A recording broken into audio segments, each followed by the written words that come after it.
which is why I keep saying IQ test should be done before these motherfuckers are able to vote. Oh, okay, my bad.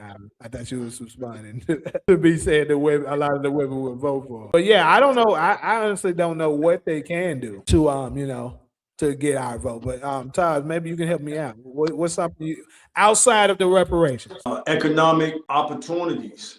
And as of now, the guy you was just talking about, Governor Newsom and JD Vance, are the front runner. And that puts, in my opinion, our demographic as Black American men in a very awkward, peculiar situation, bro. Because we really can't expect nothing from either one of them. So I would just love. I'll tell you this. My bad to interrupt you real quick. I'll tell you this. I don't give a fuck what Gavin Newsom talking about. He ain't getting shit. But go ahead. I mean, so there you go. You're a black man and you spoke it. So you're saying no matter what, Galvin, a lot of us probably feel the same way about JD Vance. So the question becomes. And I'm not fond of him either, but hey. So that's the most interesting part of it. What do we do as 9 million voters out of 14 million registered voters? So there's 14 million Black American men that's registered to vote. You know what, Jamie? I might have that wrong. I might have to fact check that. The population, because we're only 6% of the national population, according to the census. So I think our population number is 14 million, and 8 or 9 million of that 14 is registered to vote. And that don't even mean, and I just saw these numbers, but so it's something like that. So the question is, what do the 9 million Black men do? If you say there's nothing Galvin can do to get your vote, people gonna feel the same way about JD Vance. What do we do?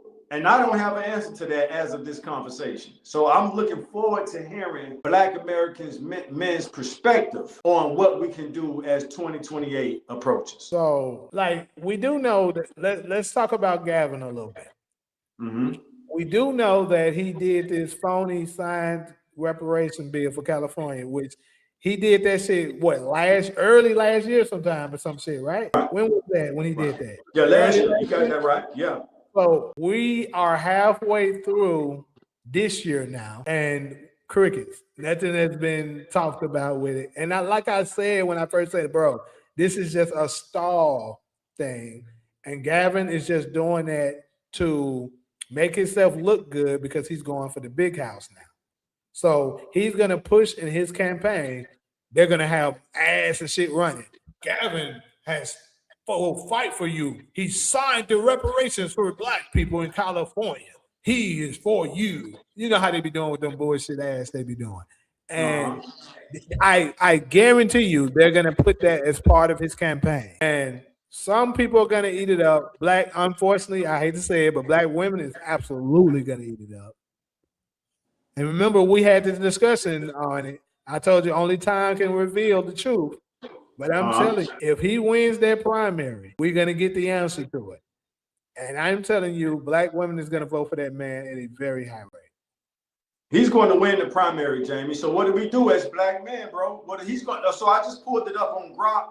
Approximately 9.6 million Black American men, Black alone, were reported as registered to vote based on the latest U.S. Census Bureau data from the November 2024 current population survey, voting and registration numbers.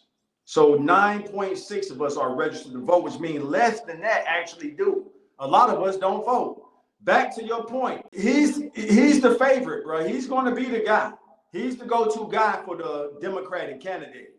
What do we do? That's not a rhetorical question. I'm asking you, brother to brother. What do we do? I fully agree with everything you just said. He used that as what did you call it? He used the reparation thing as a stall tactic. You're spot on with that. To buy time, to use that as a campaign strategy. So what do we do? Do we sit this out? Do we do a protest vote? I think the best thing that Black men and Black women can do to really make them feel less is to not vote at all. The same thing Dr. Umar has been telling us for the long. Don't vote at all.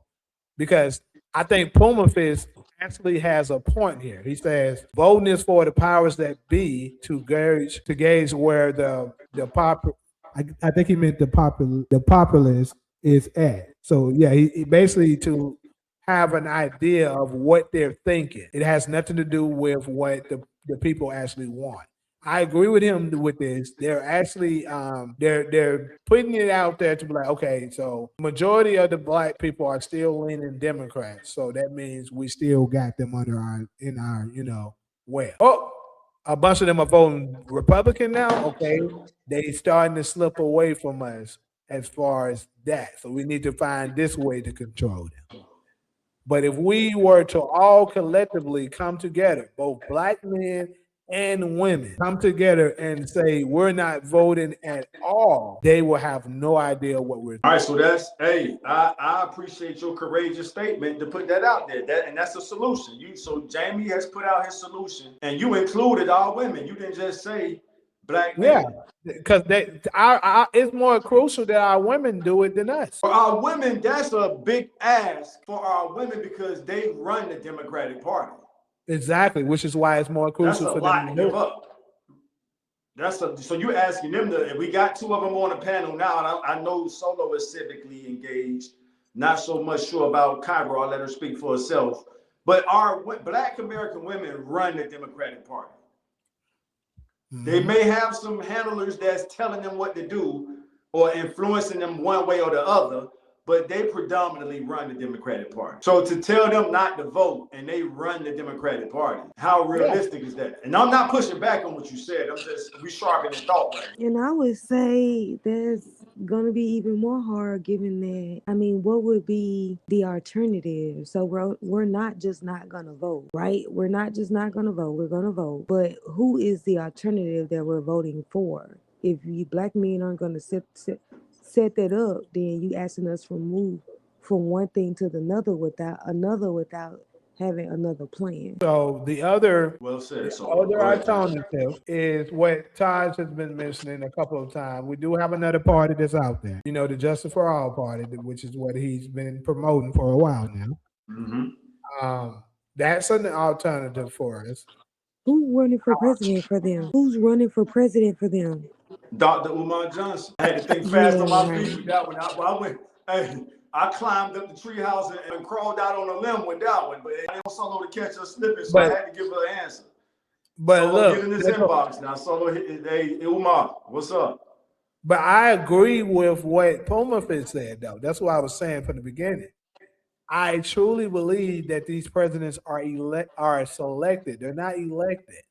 So it doesn't matter because if we did that, that's gonna let them know, okay, they on some empowerment shit. It still lets them know where our mindset is at. We don't vote at all if they don't fucking know shit. Now, Jamie, this ain't a moment where I'm simping for Solo, but I kind of want to hear the back and forth because Solo is saying we've taken some steps to take lead as she always encouraged us to do. But she's asking us, where are we leading them? And if you're saying really, you're not saying that, so I'm not going to put words in your mouth. It sounds like Solo is asking us, where are we leading them? Are we just leading them out of the Democratic Party into the middle of a field and we just chilling, a tabernacle? Or to your point, Jamie, you said if we lead them into the Justice for All party, now the powers that be know our thinking. Solo, take it from there.